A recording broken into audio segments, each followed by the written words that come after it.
Well, hello, John. Hello, Sylvia. Hello, everybody. I'm thrilled and apprehensive, right? I'm thrilled because this has given me the opportunity, as you see, to study and go inside the work of John Isaacs, a work which I love, right? And apprehensive because I'm not critic, I am no curator, I have nothing to do with the work of art except that I couldn't live without it, right? And well, my approach, I think, will be different from the approach of curators and critics, etc., etc. And first of all, I want to present the book with this beautiful, iconic image. And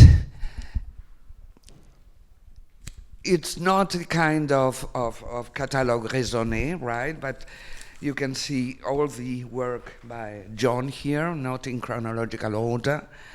And at a moment, it reminded me of, I mean, it's your commedia, like Dante, in mezzo del cammin della nostra vita mi ritrovai in una selva oscura. And I don't know if you want to talk a bit about why the book, and at this moment, and what is it, and the process of doing it.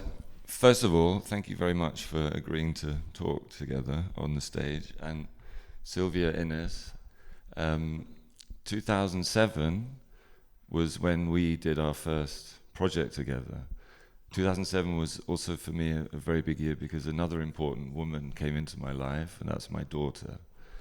And I just want to say this event that you've organized is such a wonderful, beautiful thing. I might repeat other artists, but the way that you've organized it, the way that you work, the way that you are with people is completely unique and very, very special.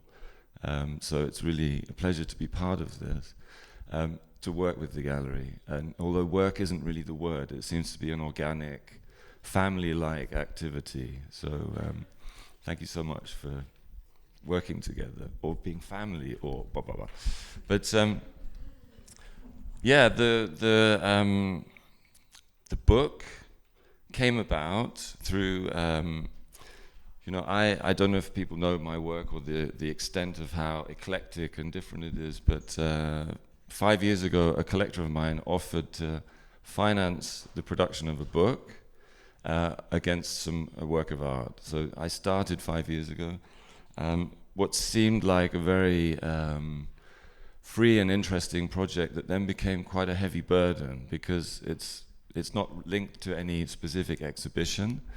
And of course I kept adding more and more pieces as they were made, and it kept being put to one side and then evolving again and then changing the design. And so this in a way, this book has taken on the form of an institutional publication, but it's produced by myself and my wife, who is a graphic designer. So for 5 years, it was going backwards and forwards, and then last year, a good friend of mine in Berlin offered to be the editor, and then through this, we made the connection to Hajek Hans, and actually, the book arrived first in Madrid. You saw copies before I did. It's literally fresh from the printer in Italy. And yeah, a very big project. I would say maybe it's not even for me a book anymore. I would say it's almost like a kind of fossilized slice of my activities over the last 25 years. It's not the complete story by any means. But for me, it was wonderful. It became, from being something very complex to do, once it was finished, there was a sort of lightness of being to see all of these works in one publication. So it's self-financed, self-published. Hajek Hans are the distributor because I wanted the book to be seen. In a way, I think that if I can even call myself an artist, I kind of inhabit and operate in some murky, shadowy kind of territories. And although I've been in many institutional exhibitions, in group exhibitions, I've never been kind of fully accepted into this world. And in a way, this is my own institutionalized publication. Not that that's a negative thing, but the book doesn't have any installation images in it because I wanted this book to have all of these disparate works floating in this kind of cosmos, open for the various interpretations that I hope will come its way. Yeah. Well, I'm going to start, since I'm no critic or curator, from my own experience of John Isaac's work, which is the only image I'm going to show you, which is this, right? For now, I don't know, 7 years, 8 years, I've been living at home with this piece of glazed ceramic and, well, which I don't know, I call it an egg, a blue egg, but it's like a blue cosmos with a contraption in it. And for me, art is not what does it mean, but what it does to you. What does it mean to live with a piece like that? I had breakfast with it. I have enjoyed my drinks with my friends around it. It has conformed part of my life, moments of despair as well. And the first thing I want to say is that it made me think of a poem that I love very, very much by the American poet Wallace Stevens, which is called Anecdote of the Jar. I'm not going to read the whole poem, only the first and the last stanza. And it says, I placed a jar in Tennessee, and round it was upon a hill. It made the slovenly wilderness surround the hill. And the last stanza, it took dominion everywhere. The jar was grey and bare. It did not give of bird or bush like nothing else in Tennessee. Well, I placed my egg, my cube, in my own home, and round it was, right? And the wilderness in Tennessee is not very much different from the wilderness some days at my home, right? But what I want to emphasize is that it took complete dominion over the environment, over not only over my everyday life, but over other works of art that are around it. And one of the things I want to ask you about is about the sheer presence and of your works, of some of your works. You know, I mean, you have to be aware of them. And for me, awareness is the first ethical impulse, right? Before meaning or anything. And I wanted to ask you about this presence and absence, right? And this dichotomy, because we tend to see absence as a negative, and no, absence, we know that absence is, right? Yeah. And I would like to ask you about that. Well, it's a very big topic, but I mean, the specific work that you're talking about was, I think, made for a show here in 2015. And like a lot of my work, I tend to swing between knowing what I want to do and having no fucking idea what I'm doing. And I like to have this kind of ability to be maybe even myself present or absent in the work. So there's an emotional presence sometimes. Sometimes the work is maybe a more conceptual based origin, but the process of production takes me hopefully somewhere else. And maybe I'm also as a practitioner, if I am, slightly unfaithful to ideas and to techniques, so that I'm kind of fighting with my own nervous energy and fighting with my own desire to see things that I imagine or don't yet know physical in the world. And this is one of the amazing things about producing these kind of objects, is that things that aren't here or aren't needed become a reality. Of course, they don't become a reality that everyone is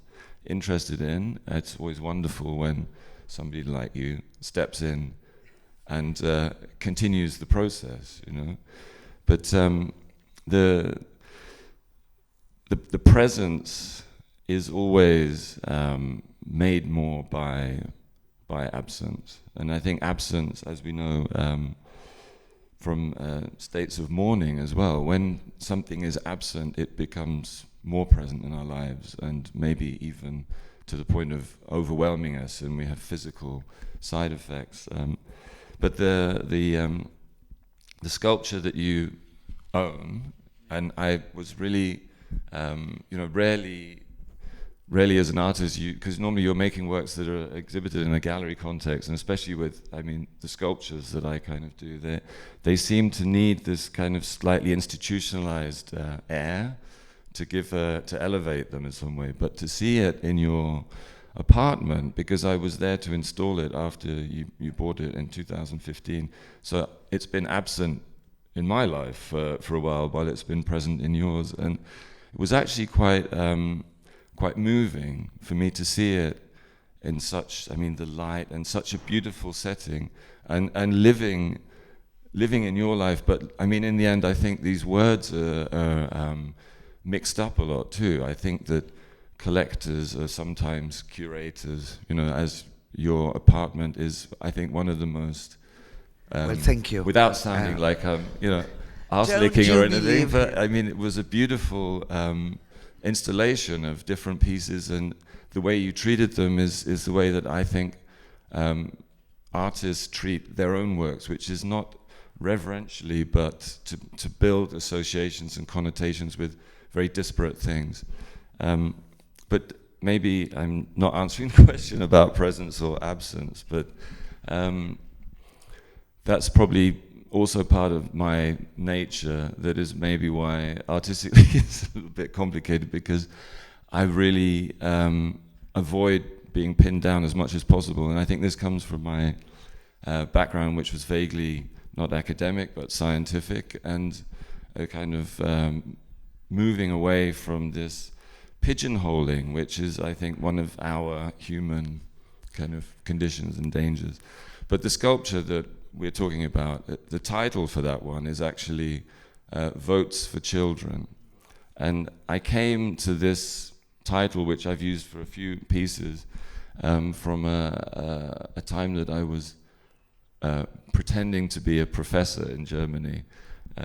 I was invited to be a guest professor, and I started this project in the academy with a coin that I'd bought, which was a coin that the suffragettes in England in 1912 were stamping with votes for women, and then recirculating into the monetary system as a kind of propaganda tool to gain the right to vote, which is pretty insane, right? If you think that it's 100 years ago, and we think that the idea of democracy is coming all the way from ancient Greece.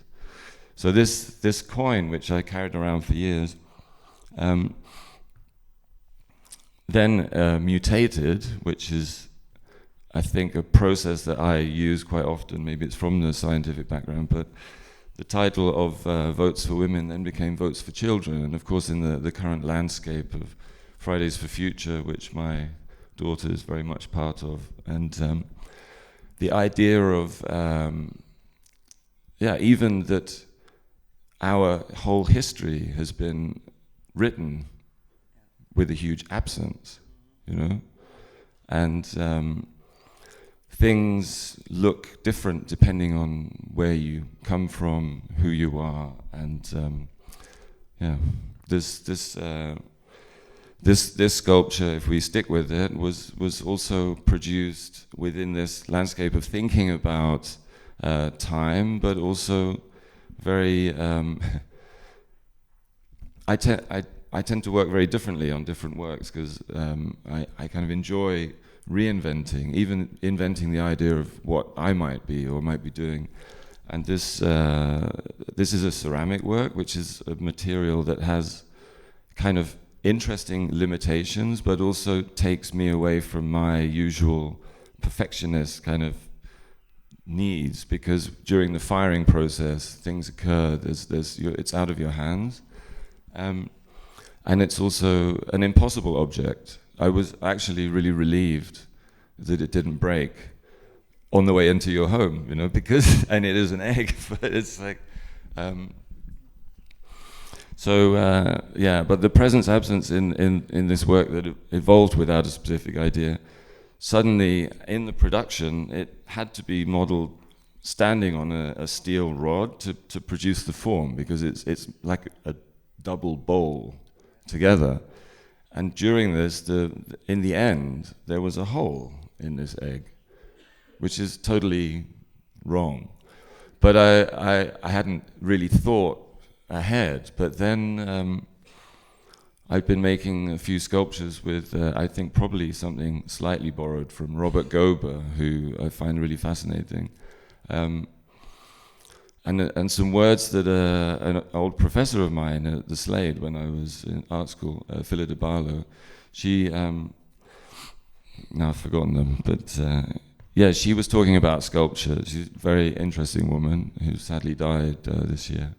She said that you have to find a relationship between the surface and the interior with objects, with sculpture. And I wasn't quite sure what she meant by that, and I'm still not quite sure, and even if it's possible. But I liked, through this hole that was accidentally in the process of production in this object, then became the opportunity for it to evolve to something very different. Okay.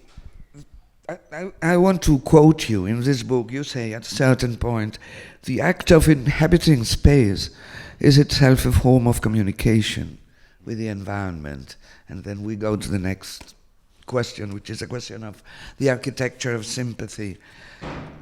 I mean, I'm going to show the image again. This is the title of this image, and it's the title of many others as well. And it's the Pietà, right? The veiled Pietà. And I would like you to talk a bit about both things, which seem to run all through your work, the architecture and empathy. And you mentioned that you come from the world of science and that you are a biologist. And I was thinking when thinking about the term empathy, which in its present meaning comes from the German Einfühlung, an interpretation of texts in the 19th century.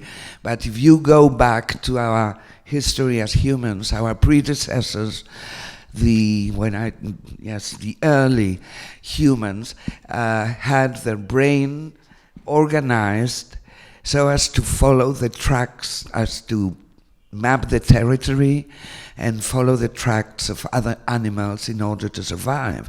And in order to survive, they had to get inside the brain of a tiger, the brain of an animal who was possibly going to eat them. And that's the beginning of empathy. On the one hand, to get out of yourself, but not only that, it's to get into the brain of somebody else. I think we have lost much of this capacity, this biological capacity, yet we talk and talk and talk about empathy.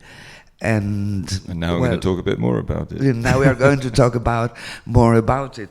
And what is interesting, well, you talk about it, is that there is a previous work which is a Ford engine, right, which is veiled. But that is not called the architecture of empathy, right? Whereas there is also a very moving sculpture, well, I think it's very moving, which is a life jacket of a child, right? Yeah. Which is also called the power of empathy, the architecture of empathy. And I would like you to talk about all these questions. How it came about, how did you do it, how was your experience of this Pietà, which, I mean, it's the ultimate pain in human being, right? We have been, in evolution, we have been created to take care of our children. And here we have this eminent woman unable to protect her child, right? That's why I think she has this hand. The gesture. The gesture, which is so moving when you see it. Well, why did you veil it?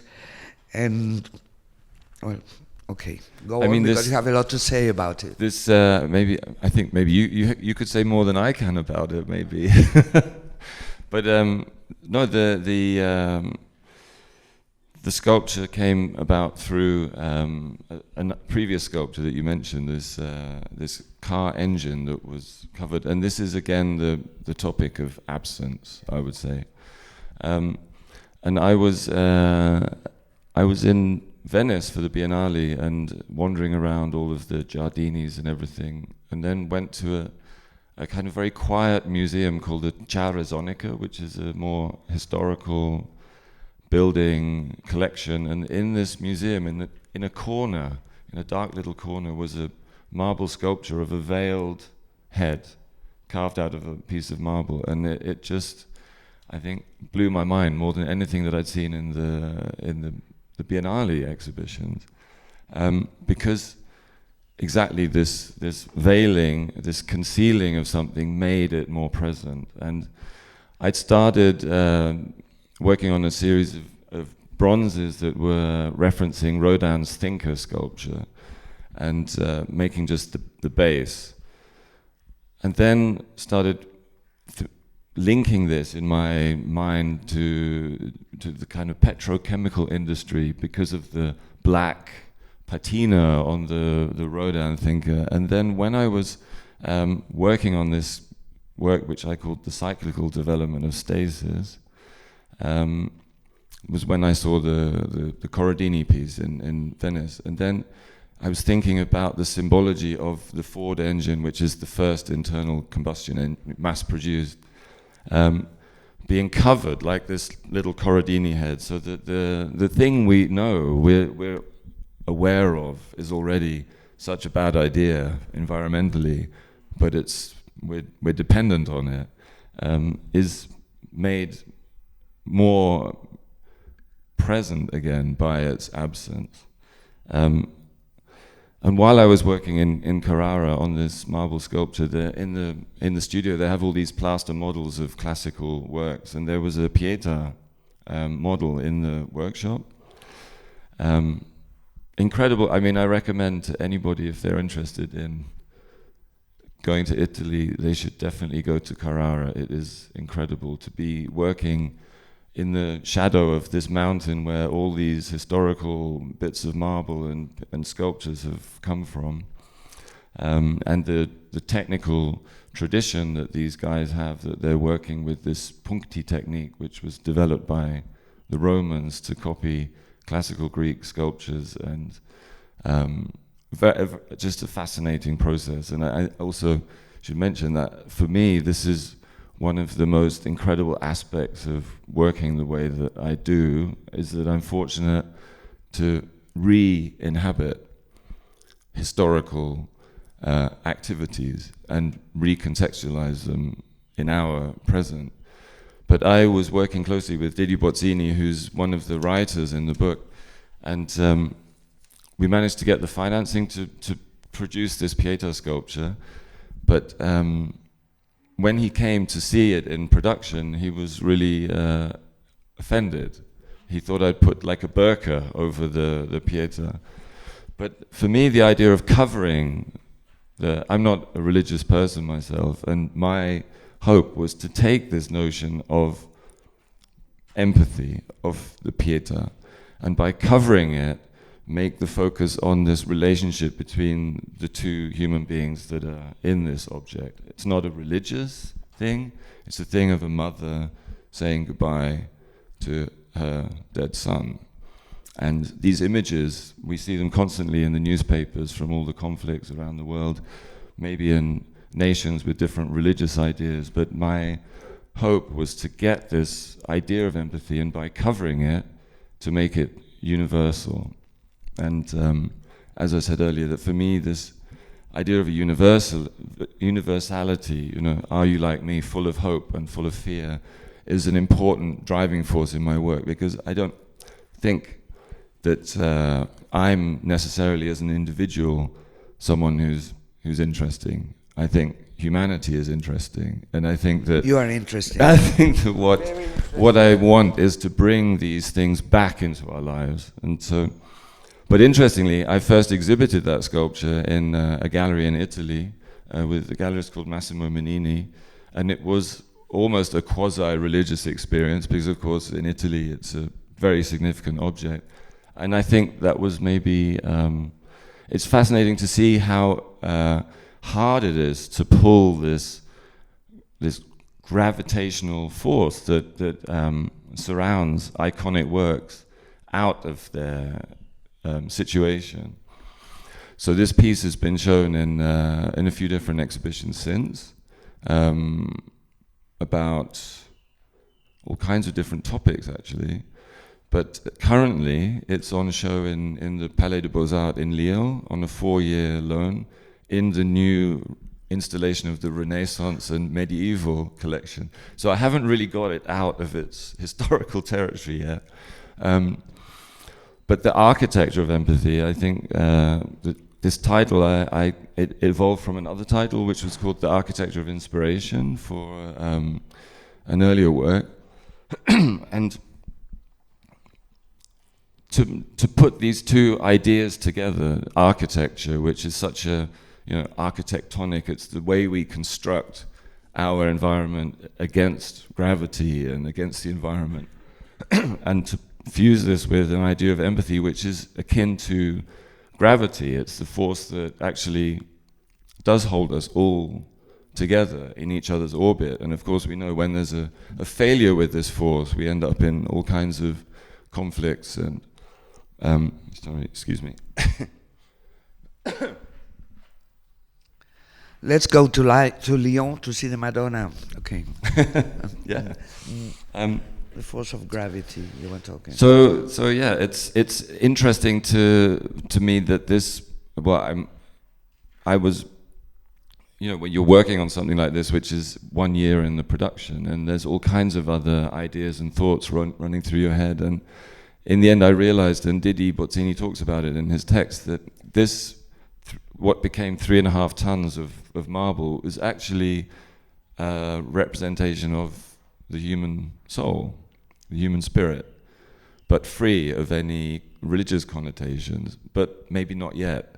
And I feel this very often with the work I do, that I don't yet exist. I don't yet have the narrative around the work, the context. It's in flux in all kinds of scenarios, but I have a feeling that the work is already an attempt at leaving a trail, an emotional trail for generations that won't be experiencing the temperature and the air that we have now. And things are changing so quickly, and things are evolving, of course, for a better world as well. As the emotionality of our societies are being explored and history is being reappraised. This is totally necessary. Yeah. In the end. Sorry. No, but also there's rewritings of history that are also necessary. But I think for me, I'm fascinated in the fact that there is so much difference. In fact, we are all individuals within our own cultures, that the way we can really operate and function is to elevate empathy to this level where actually we're asking questions about actions before we're acting. Mm-hmm. Now I was going to comment on this thing you said about yet, that you have the feeling that you haven't yet. Isn't it more interesting than the completed thing? Because if it's yet, the viewer asks questions. If it is rounded, completed, it's closed, so the work is there, and I don't know. It's. I think it's more interesting. Yeah. The openness of something which we have the feeling of not being yet completed. I don't know. This is only. No, definitely, and also I think that as we, well, as I I couldn't understand a lot of the talks because my Spanish is not good enough, but I'm sure some of the things I'm saying a lot of the other artists have discussed, because it's, you know, it's what we're doing. You know, we're trying to find a human connection through something else that isn't a language. And as you know, being an expert of linguistic, so they say, there's also problems with that as a communicative force. And I think that that for me, I'm very interested in, and this is why sometimes works need a long time period, because if you work on something and the thought processes are changing every day, it weirdly soaks these things up, and it takes on a bigger aura. And you know, this sculpture of mine that's now been in your orbit has taken on another dimension, and this is the beauty of it if it's out there. But I still think that a lot of what I'm doing is maybe I don't know if it's necessarily contemporary, you know, which I'm sorry to say, girls, but it, you know, because we make shows and it's people come, and it's very complex to find the place it really exists, but people respond to the work. So I'm encouraged, so I keep going. But I do sometimes feel, you know, that the work is its place is yet to come. And I mean, from the references of some of the things we've discussed, and you'll see if you look through the book, I'm referring to a lot of other previous art in my practice, as a lot of artists do, because I think this notion of avant-garde is something that was maybe overplayed historically. And I think that artists are not, even if they're honest with each other, they're not trying to create something new or original. They're trying to express something actually universal. And the art they make is more a reflection of their personal inner landscape, and it's always pleasant or meaningful or even life-affirming when another human being steps in and says, I understand, or I appreciate that. But I don't think we're working for compliments necessarily. Another thing I was interested in relationship with this veiling is that, you know, that in the Greeks thought that you came to the truth by the opposite medium, through unveiling, which they call aletheia, that you unveiled layers and layers and layers and you got to the truth. And yet you seem to work in the opposite direction. You want to comment something on that, or is it just mine? No, but this is again, as we started with this idea of presence and absence. Yeah. So you reveal something or you conceal it. And I mean, I also discovered from a Greek friend of mine that isn't the word apocalypse? Apocalypse, yeah. Which actually the unveiling of something. Unveiling, yeah. So there's a kind of, in scientific terms, there's a potential energy in this sculpture, you know, with this sense of the Pandora's box of, I mean, I'm very romantic in my Hoffnung, my hope with the work, you know, but I'm also a realist in terms of things aren't always going to be okay or work out, you know. So, but this idea that the word apocalypse, which before then I'd always associated with the Kubrick film Apocalypse Now, and it being the Armageddon, but the fact that it's actually not. It's actually the revelation of something. Revelation. Yeah. Okay. Another thing that every single essay in this book insists on is the diversity, the polyphonic character of your work. You have used different media and different all kinds of material. You started being a YBA at Saatchi and Hayward and doing these things about the bodies and the chair and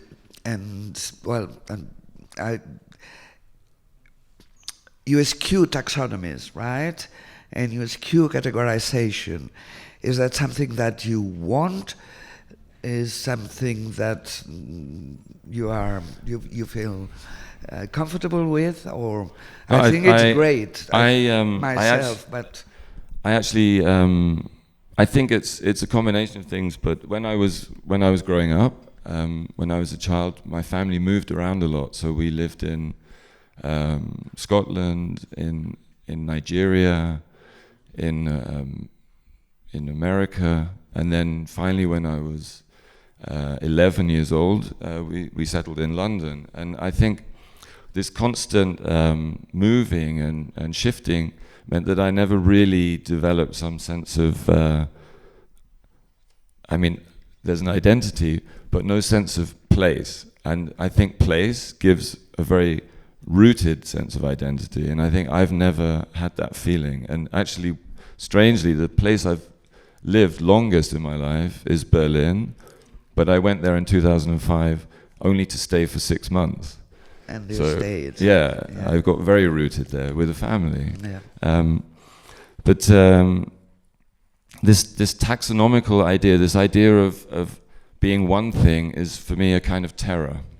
I think that what happens with that is that things are put in a box and then labeled, and then they're not looked at properly anymore, because people think they know what it is. So for me, I think this constant shifting of materials, of space, is also, for me, it's necessary, because I need to not know what I am. Yeah, that's the point of departure. It's about being a question rather than an answer. And I think this need for constant questioning is also coming from my initial love affair and then rejection of the scientific process. When I did 1 year of biology at university and studying the process which is based on finding a truth, based on nothing else being accountably better as a truth until there's another one that comes along. And I mean, of course, it's got us very far in terms of medical advancements and whatnot, but it's also brought a lot of dangerous things into our culture. And reductionism. Yeah. I don't know whether you are going to like it, but I see you as David Bowie in painting. I'll take that. the fact that each performance is completely different, and you adopt a different personality, always addressing something which is really important, right? And you check, well, that's what I think, very humbly, right? And instead of keeping on with the same image, you address, for instance, when you started with these spectacular bodies, right? Which I think which made you well known everywhere, right? Maybe. I don't know about that. The thing is, I had a career. In a way, it started very big with some very important exhibitions. Yes. Like the YBA, the Saatchi one, and the Hayward. But the problem is that I was still a little unformed baby chick and already put in a box as something. And you evolved. But that's interesting. This is the thing, is to avoid these things. Yeah. We have to stop, I think, because of time. Is that right? Well, or because everyone's getting bored. Both. I was going to ask you about the bits of whale chunks. Yeah, okay. And the use of words, and which is amazing in your. Well, I'm sorry. We thought we didn't have questions enough, but please, right? Look for John Isaac's work. It is worth it. And look and buy the book. I'm going to say buy the book, which goes through all these spectra of John's work, right? His work with bodies, with ants. You talked about the sympathy. There's termite now. Well, there's Bruegel picture with ants. Well, anyway, buy the book, right? You see how you don't have to give finished answers, right? But okay, thank you for being there.